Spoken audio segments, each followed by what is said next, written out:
Hey there, welcome to the Flute 360 podcast. I'm Dr. Heidi K. Begay, and I'm a flutist, educator, coach, and podcaster. My God-given mission is to serve you. I am passionate about guiding you, the modern-day flutist, to discover your unique voice on and off the stage. The goal of this podcast is to help you thrive, both as an artist and as a musicpreneur. Go ahead and grab some espresso, your favorite notepad, and let's get to it. Today's episode 235 is titled 200 Episodes Later, Part 2 with Gary Schocker.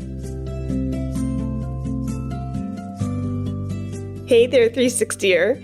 Welcome back to another podcast episode. Tuesdays bring me so much joy because I get to reconnect with you, and I absolutely love building our relationships that much more week after week.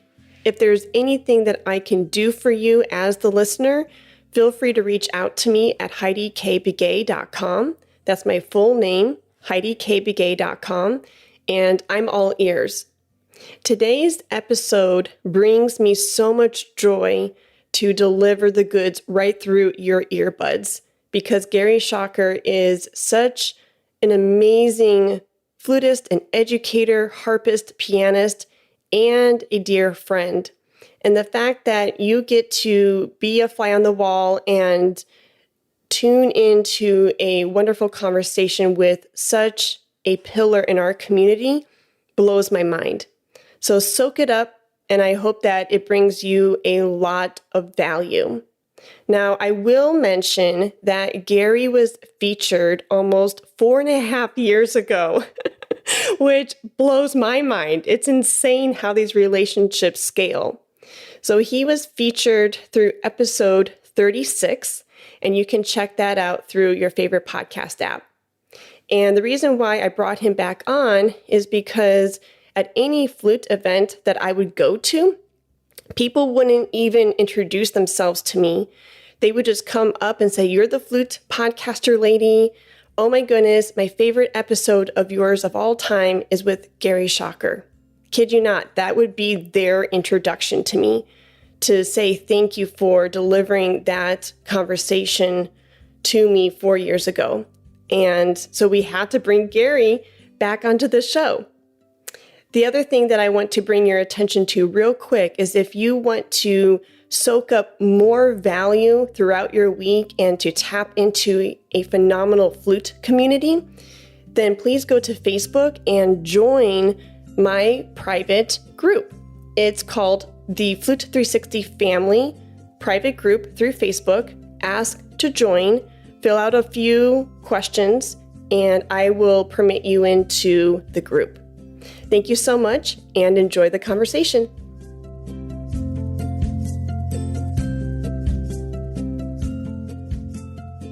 Hi, Gary. How are you? Good. How are you? I'm good, thanks. I love your setup.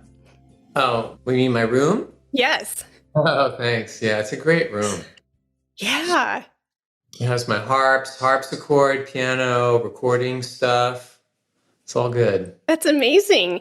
Yes. Well, a lot has happened since the last time you and I had chatted through Flute 360. We are literally 200 episodes plus from your initial appearance on the podcast. Good. Yeah. Great. So happy New Year. How's the start of your 2023? It's fine. Thank you. Just doing my usual stuff. I've got my own calendar. Yeah. I see a cat over there. Yes, actually 3. Oh my goodness, all 3. Oh, okay. Well, that's amazing. I have one somewhere. I don't know where she is, but the others don't come in here so much. I see. Well, the 4th one, Hendrix, is MIA. How many cats do you have? Because I know you are a huge cat lover. 3, which is really too many. But 3? But, yeah. I think 2 is the ideal cat number, but, things happen. Yeah, they do. So you will appreciate this. I have Maestro, Gizmo, Hendrix and Lexi. And the last two, Hendrix and Lexi, happened during the pandemic. They came to our door and said, let us in. And what was I supposed to do? So really, Yeah, I understand. yeah. Yeah. But I read an article. So when I was deciding whether or not to adopt Hendrix or Lexi, I read this article that said how many cats is too many. And the author's solution was pretty much as many hands and arms there are in the household to take care of the cats.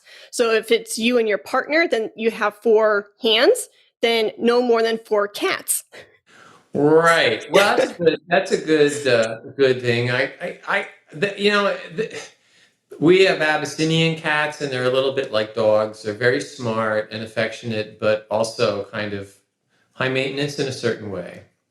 And just switch to this all raw, dried food stuff, which you have to crumble up and then add fish oil to it and all of this stuff. And of course, they're always trying to eat each other's food, and you're trying to, so we have to put one in one room and then watch the other one, and then one of them eats too fast, so I put a shot glass in their dish so that it slows them down, and it's a routine. And we were thinking for a while about getting a 4th one because I don't have a ruddy Abyssinian right now, and those are they're my favorite. Well, I shouldn't say that, sorry, but like the first cat I had was a ruddy Abyssinian as an adult, and so I'm always drawn to that particular breed. Oh, but I how think cool. it would just be too much with 4, so I think 3 is going to be it. Yeah, 4 is the tops. 3 would be more ideal. But I was kind of reflecting on what we talked about last time. And we were talking about your compositional career. And I think this time we're going to talk more fluty things. Because I think in the last email, you said something about you've been really inspired lately and been thinking about flute technique and things with the hands. Can you kind of bring me up to speed? Because I really want to focus on what you want to share with the listeners. Okay. Well, every day when I get up, something seems to occur to me. I don't know exactly why, but it started maybe, I don't know. I've been thinking about what I do for a long time, because when I was a kid, I just played and I didn't want to hear anything about, my tongue or whatever. It was like, I thought people that talked about that were, and usually they are kind of off when they start getting that specific. But I don't know. I guess I had a lot of Alexander technique, and it really made me hypersensitive to what I feel. And the great thing about studying Alexander as a musician is you can actually hear the changes when you change your body. So it's kind of inspiring, the same way it is, I guess, for an actor or for a dancer. So that was a while ago. I haven't done Alexander in a long time, but it made a dent. And I just started trying to figure out how everything works. And, every time I figure something out, I think, oh, wow, this is it. This is fantastic. And then the next day I pick it up and there's some other detail. So I've decided there's no end to the process of learning how to play. Unless you're bored and boring, I would say. I think some people do get to a point where they don't want to think about it. They just want to pick it up and do it, or they don't even want to pick it up. I've spoken to people who have jobs in orchestras who marvel that I like to practice. I think if you have to show up for all those rehearsals and all that stuff, it could maybe become a little bit tiresome. Kill some of your joy. Yeah. Downside. So everything has an upside and a downside, right? Sure. But I don't know. I'm always thinking about, like, I give a class once a month online, and a lot of things come up when I have to teach 8 or 10 people in a row, because I'll see patterns and I'll start to see, oh yeah, this one does that too. And that's when I start to sometimes think, oh, that's a thing I hadn't thought about before. You asked me about the hands. If you want free flute tips, I can sort of. Yeah. Let's put a pin in that for a hot second, because there was something that you said in the master classes, and I wanted to say kudos to you. I absolutely love getting these masterclass email updates from, I believe, Julie, stating Okay. your monthly masterclass. And I will come someday as an auditor or as a performer, mark my Okay. words. Okay. But I think that's a great contribution that you're doing, for our community as a teacher. And what I'm hearing when you say, oh, when you teach, 8 to 10 back to back, right? And you notice this or that. The one thing that I always marvel about your approach and your playing when I watch you through like Instagram or Facebook videos, I find you to be a very curious teacher or player. Do you think that kind of course, not wraps you up, but do you think that describes you well? Curiosity? I would say that I'm never satisfied with Okay. what I do. Okay. It can always be better, and so I'm always trying to figure out. Okay, well, why did that? Why? How can I get there? What am I doing? And it's partly why I like having a lot of flutes because I rotate through flutes. I usually play 2 or 3 or 4 flutes every day, just because they're all different. Hmm. And what's really easy on one can be impossible on another, and so I'm always trying to figure out, well, what works that pulls me through all of these different instruments. Oh, And interesting. so, yeah, I'm definitely curious. I mean, I guess I'd have to say I'm frustrated all the time. I mean, even though I do get a lot right, but it's like the more you get right, the more there is to get right. The more I get to a certain level with my playing, the more I hear things that could be different. Mm-hmm. Which is, I think, probably why when I was a young person, I was very much a seat by the seat of the pants kind of a player because Okay. I could just do it. When I was 15, I went to take flute lessons, and he never told me anything. Like technically, Hmm. he liked it, and he said, do it, and I'd imitate him, and so forth and so on.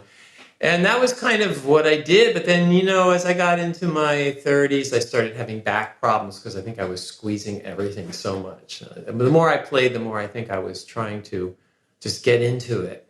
And Okay. I think you got to get into it, but you have to Yeah. still get into it in such a way that your body doesn't suffer. Yeah. Well, you haven't heard me play or seen me play, but I feel so seen or called out right now because I'm in my 30s, late 30s, and I feel like that's what I'm doing is like I'm getting into it, but I think there's too much. So, yeah. Yeah, well, the body can only do so much. I mean, where does legato come from? Does it come from squeezing? Does it come from Hmm. pushing? I see, generally, I see most people just are not very connected to the breath. Okay. So a lot of people take they think they're taking more breath, but they're actually getting less breath because in the process of taking a big breath, or when you see in somebody's shamanade concertina, like one check or like 3 checks for a giant breath, that they're not going to play well, or Mm. I'm not going to play well because you can't set breath up ahead of playing. The playing actually dictates the breath. Mm-hmm. The playing breathes you when you're playing right. Mm. You don't have to really think about it. And Yeah. that's something I try to teach my students. Hmm. That's But amazing. I was talking about the hands, and Yeah. one just really simple thing you can think about is I have my flute here so you can see when you're connecting, you got to connect through your right hand. And a lot of time, and I've seen with me, invariably, get, if I skid, if I get stuck and I push to get through a fast passage, it's because I'm not properly connected here. Hmm. People try to do everything in the left hand. Hmm. Uh, I'm a very big non-fan of anything you put on or in a flute. No, none of those plastic things help because the hands have to change. There has to be flexibility Oh, in I see. the thumb. If I see this, I know somebody's not going to sound good. So this has to be free on the outside. You can't be squeezing your flute Yeah, because yeah. if I see this, I know there's going to be problems because this and this, because that means that the thumb is too tight. So when the thumb is loose, the 4 and the 5 just sit on the key. So pretty much you don't want your 5 to come any higher than that. In other words, it stays on the key all the time. Right. So that's hard for people to understand because if they get used to squeezing with 1 and 2, then these fingers just don't want to cooperate. True. You start to understand that, and you can also feel if you just do this, you'll feel how your forearms let go when you release those fingers, and that's how you want your hands, more like a dog paw.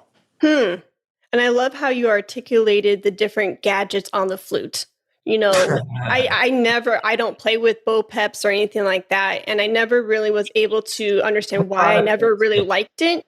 But you just said it. Your hand needs to have that flexibility. So if it's fixed, like if that thumb is completely fixed on the device, there's no room for that flexibility. No, because the thumbs in both hands are fulcrums. I mean, in the left hand, the way I think of the thumb is it has to play on the corner of the B flat key. So that when you want to B, you're there. When you want to B flat, you're there. But if I see somebody with a flat thumb where the whole, like if I were a painter and I was doing this, that is not good. The thumb has to be open. So both of the thumbs have to be open at the wrist. And I think that's very important to my technique for sure. Yeah. So is that one thing that you see often then in the masterclass participants? Well, I see it across the board with people.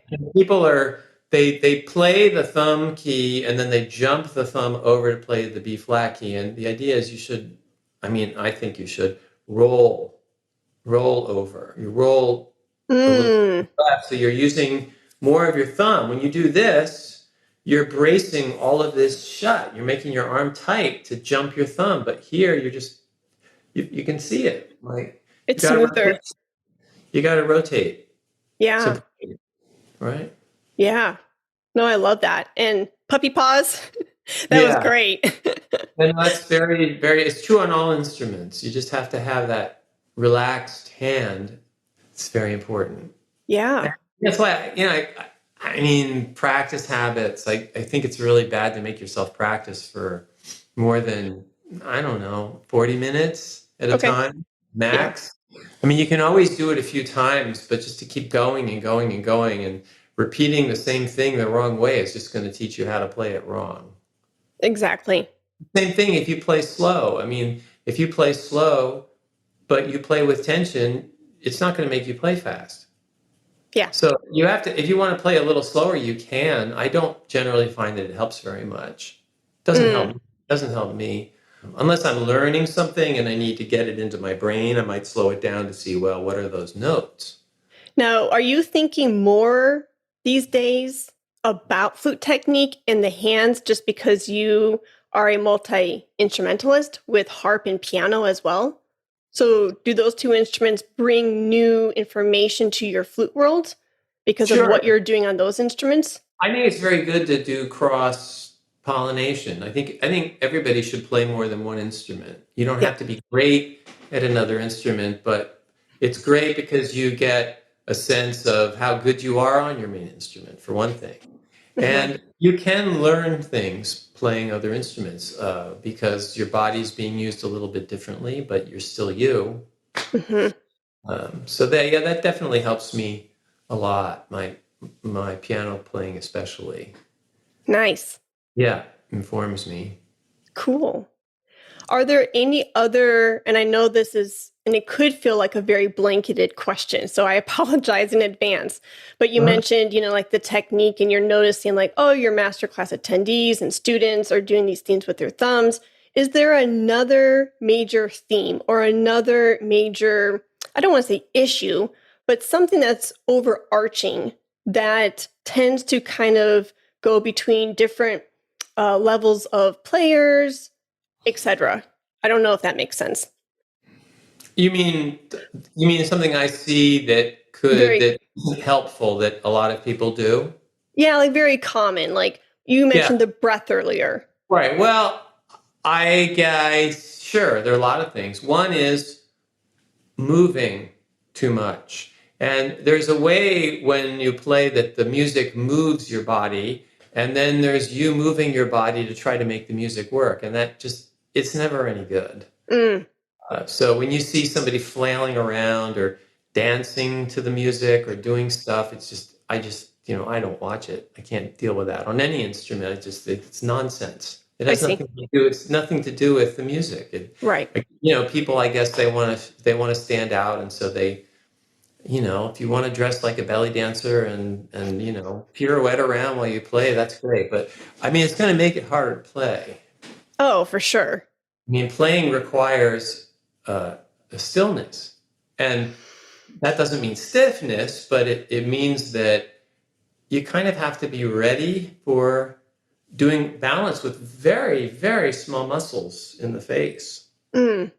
I guess that's another thing is people tend to think about the embouchure, and so they tighten here, which is not good. This has to be really open so that I can either play by manipulating my tongue shape by basically releasing the underside of my tongue various ways, or by engaging, up through here. But these muscles are very important, and I have to respect them because they'll get taught these diagonals here. Thank you for that insight. That's phenomenal. Sure. Well, I don't know if it's phenomenal, but that's what I think about. I took a few notes to see, what I thought I might tell you that might help. Sure. One is you should definitely take notes when you practice. If you play something and suddenly it's different or it works better or worse, it's important to immediately pay attention to, well, what are you doing physically? Is there something that's different? Do you notice something different?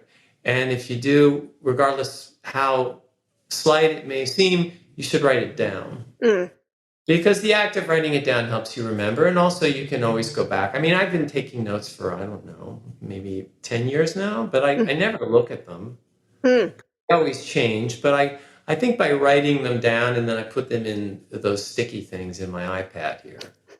And then I've got everything, in case I need to, check what was I thinking?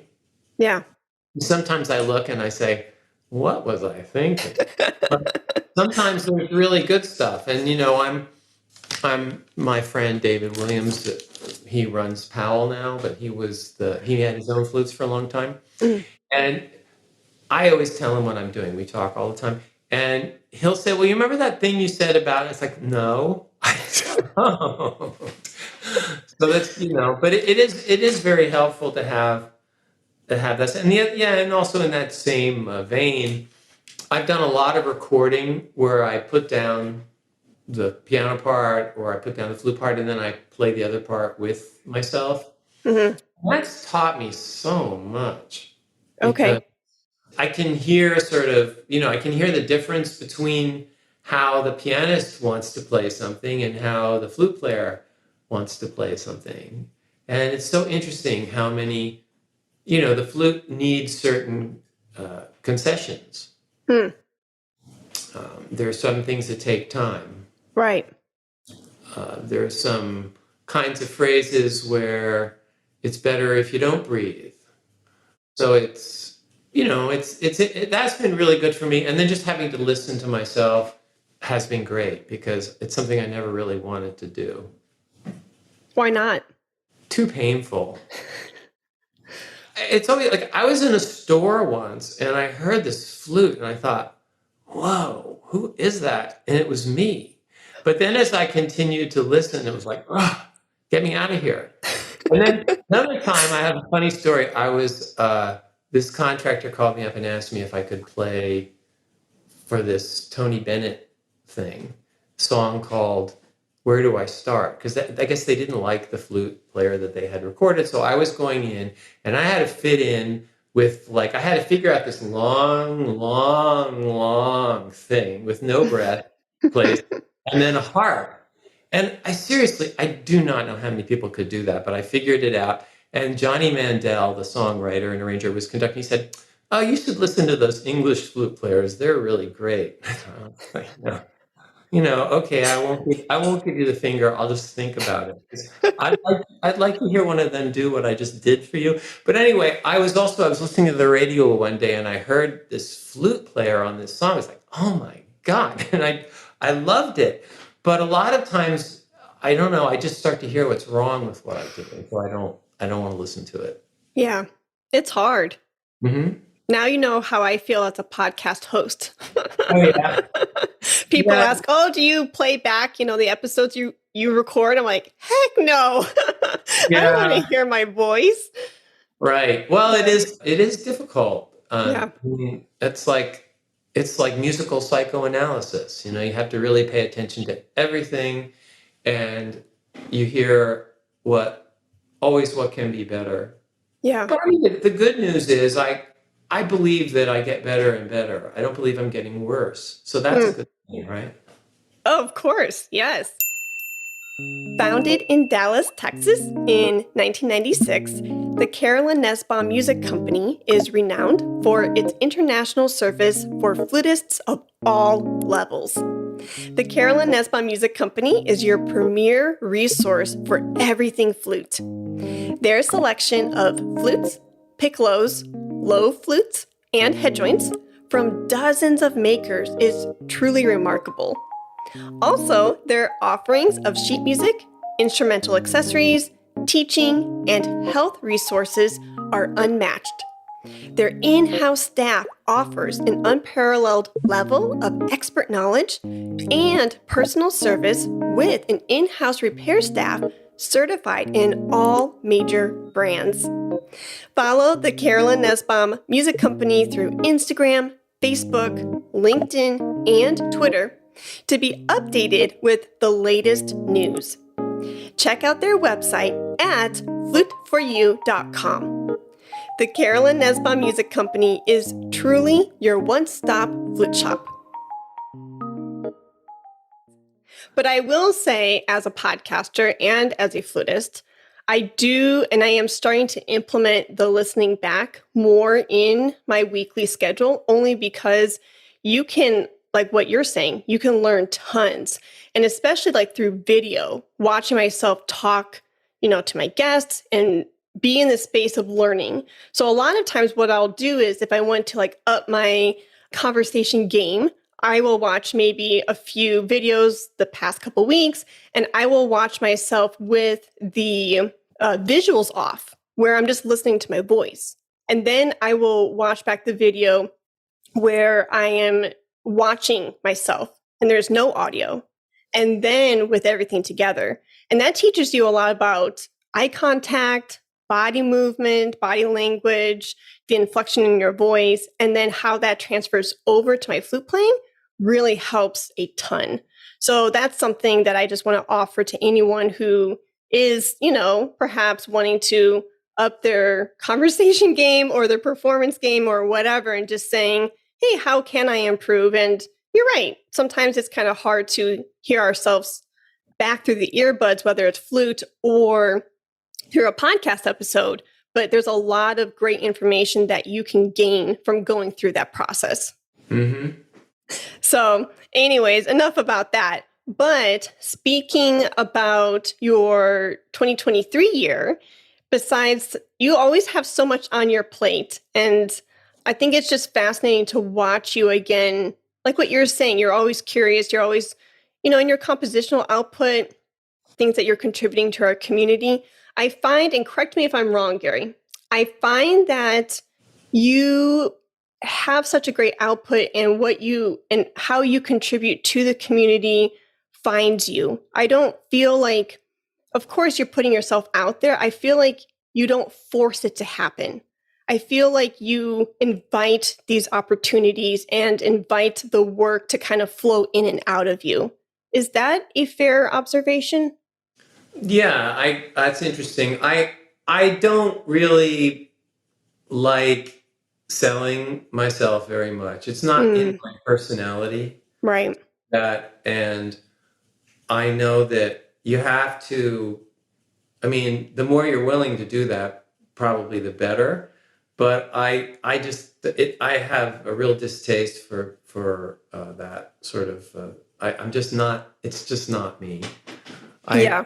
I would prefer to be discovered than to say, "Hey, aren't I awesome?"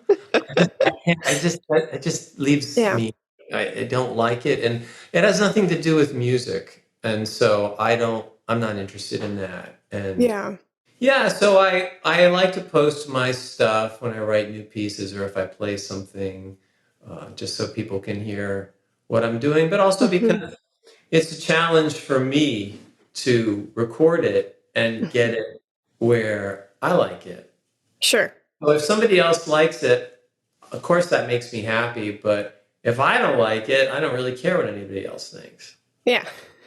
So ultimately, I'm just putting things out because they improve my own abilities and quality, and it's really nice when people respond to what I do. Yeah.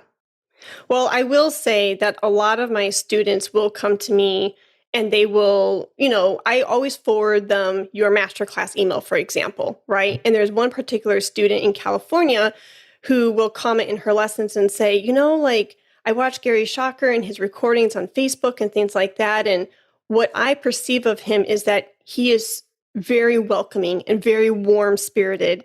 And it it lights up my face because we're getting to know each other more and more, and especially I got to know you really well in episode 36, and to me I'm like, yeah, he is a really warm and approachable person, and I think that my students for some reason gravitate towards that and really notice that about you because maybe not everyone in the music community is that way, and so I think what I'm saying is keep doing what you're doing and your approach to it because people resonate with your style. And hats off to you because that's something that I really love about you too. And that's how I feel connected to you as a performer. And hopefully someday I can get some lessons with you because I think your approach is just very open and like we've been saying, you're approaching things with curiosity and how can I make this better, and it feels inviting. Hmm. Well, when I teach, I just listen for what is difficult in the person's playing, Mm-hmm. and I try to give them options. So I'll always say, try this, and then once it improves, I'll say, go back and do it your usual way, because I think it's important that the student can make the connection between what they usually do and how it feels physically. Mm-hmm. But you have to understand things on an intellectual level and a hearing level, and also just in a body way. Uh, Mm-hmm. you can't you can't reduce music to, you know, it's not like a math equation. Yeah. But I mean, for example, like when I was, I guess when I was in my early 20s, I would analyze everything, that sort of Schenkerian analysis, where I would say, well, where is, what is the composer, what is the note that he pivots out of what he was doing to go to where he's going? Because I mean, face it, everything is essentially Mary has Little Lamb. Yeah. And it just goes from there. Everything is a simple idea that expands. And how is the composer expanding? Where in the phrase is he changing direction, or Mm. she changing direction? And so I think all of that's really important. And when I teach, I will talk about, well, because people will play the Mozart concertos the same way they've heard them forever. And a lot of times there are a lot of things in there that are really uh, brilliant, and Mm. they don't. People. You use one edition that gives you a particular kind of articulation, and so you always play it one way. And so I will look for other options with people, Mm. and so that's part of it. And then I also, like I was saying, I'll listen to somebody and I'll say, well, try this, try Mm-hmm. that, try this, and I have a lot of things I will try. And then it just kind of always surprises me. I mean, it's almost every time I give a lesson, I learn something new. Hmm. which I don't know, maybe that's peculiar to me. Hmm. Maybe because I don't have to teach 30 people or something or 40 people every week so that I'm, getting like ho hum. Yeah. That's, I don't know, teachers are all different. When I went to Juilliard, my teacher would he'd have his chicken from Merritt Farms, which was a little shop near Juilliard. And he'd be eating his chicken with ketchup and stuff and reading the paper while I was playing. And, it didn't help me. Yeah. It didn't help me very much. Yeah. When I heard him, it inspired me, and it was like, okay, that helped me a lot. But I don't know. I think maybe he was over committed and just not really, not vested in teaching. I see. And then I had another teacher who would tell me, oh, well, look, this is how the phrase works, and this is what's happening, and this is what happens this. And then he'd play it, and it would just sound so awful that Hmm. I like, well, I don't want to listen to him because I don't want to sound like that. So, it took me a while to kind of figure out for myself how to put together my own natural approach to expand on my sound to make it rounder and more reliable and more in tune, Hmm. and to understand, well, how, what makes Handel not sound like Telemann? Mm. What makes every composer unique? What is it about this piece that Hmm. makes it unique, and how can I find that? So Right. those things all sort of had to coalesce in my experience so that I could always I just continue to approach things that way. Sometimes I just have to play and not think anything. And sometimes Hmm. I need to, I need to pay attention because there's something that's dangerous. Mm.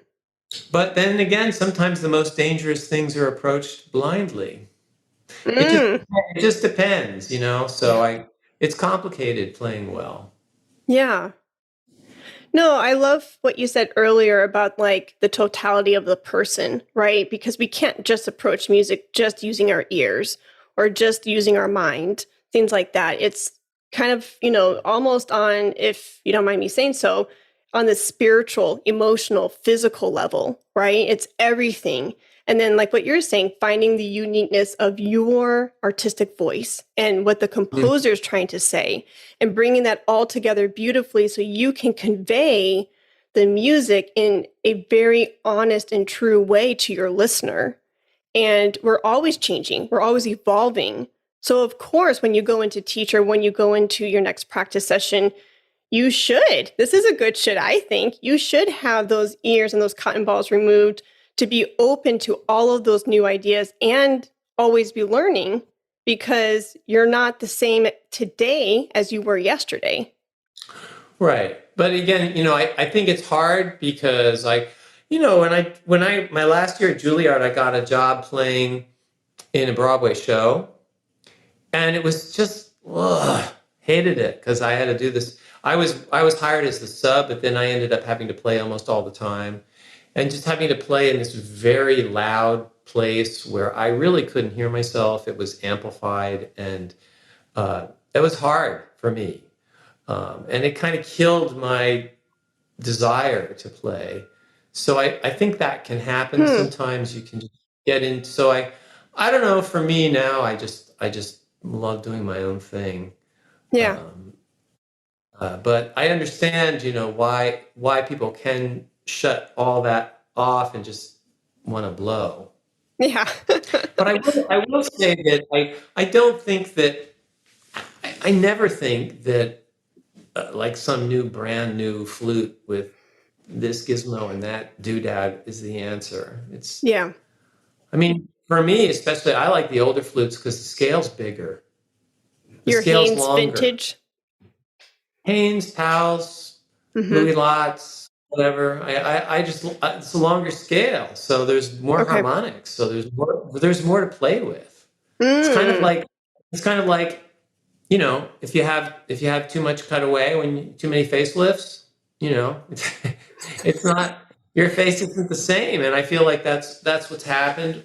So, I mean, I know a lot of people, you're going to play whatever you want to play, but I mean, if somebody out there particularly is listening to me because they want to know how I do what I do and how I sound, I mean, I can play on a modern flute, but they never suit me ultimately. Interesting. Besides I love the New York sounds in the background. You got a horn now? Yeah. That was an A flat and a C, I think, or an A flat and a B. Let's see, it was a, Nice. yeah, it was about there. Love it. I think go ahead. Like soundproof windows too, but there's this place a couple doors down, and the bus comes to pick people up and take them off, and they always honk. So it's part of the fabric of my oral life. Yeah, c'est la vie. Well, yeah, I mean, kind of along the line where I was talking about the hands before. Yeah. One of the things that teachers tell you to do is to group in a difficult passage. So break it up into this. The thing is, how you do that is very important. Yes. You can't just do it. I mean, you can't just da da da da da da da. It's not going to make you any better. But again, if you can catch your hands, if you can catch your hands where they're, especially when your right hand is detaching. If your right hand feels like it's detaching, in through here, then that's a good place for when you group to make sure you pay attention to bring your focus back to the right hand. Always the right hand. The right hand is the problem. Yeah. Say that last thing about the right hand, because I accidentally cut you off.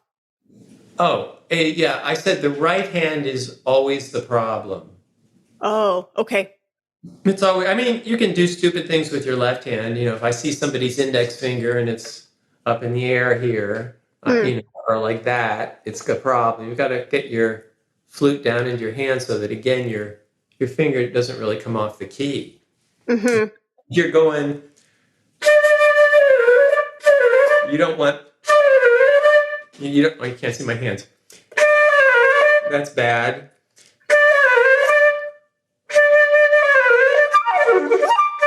It's much faster if your fingers are in contact. And you know what? I hadn't really thought about this before, but see, this is what happens to me every day. Now I'll think about this all day tomorrow. I wonder whether you really don't need the fingers down here to be so close, but you need this. You need the invisible fingers at the top of the hand to be.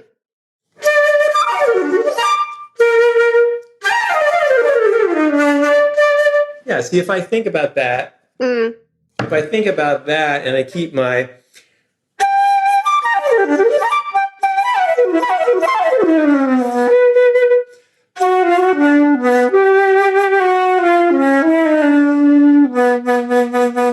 And if I don't think about that and I let my fingers fly, I'm